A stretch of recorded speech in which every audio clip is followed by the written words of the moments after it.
હવામાન આગાહી આંબાલાલની ચોમાસાની આગાહી આવી છે। કેટલાક ભાગોમાં ભારે વરસાદની આગાહી છે। આંબાલાલ પટેલે જણાવ્યું કે કેટલાક સાયક્લોનિક સર્કલ યુસેનના કારણે 18 જૂનથી 24 કલાકને ઉત્તર ગુજરાતમાં ભારે વરસાદની આગાહી છે।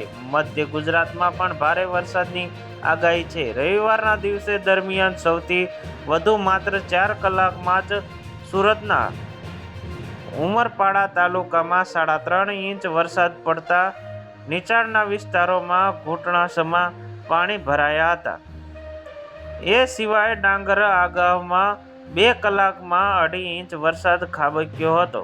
વલસાડના ઉમરગાંવ તાલુકામાં 2.40 ઇંચ જ્યારે ડાંગર સુબીર તાલુકામાં 1.25 ઇંચ વરસાદ નોંધાયો હતો।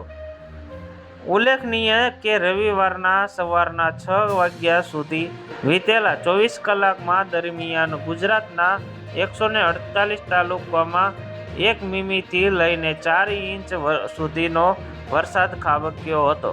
10 તાલુકામાં 2 ઇંચ વધુ વરસાદ પડ્યો હતો, જેમાં સૌથી વધુ ગોંડલમાં 4 ઇંચ, ખંભાત અને ધારાસરમાં 3 ઇંચ, રાજકોટમાં માંડલ અને નડિયાદમાં 2.5 ઇંચ, ધોળકા, વાસવ અને થાનગઢમાં સાવ 2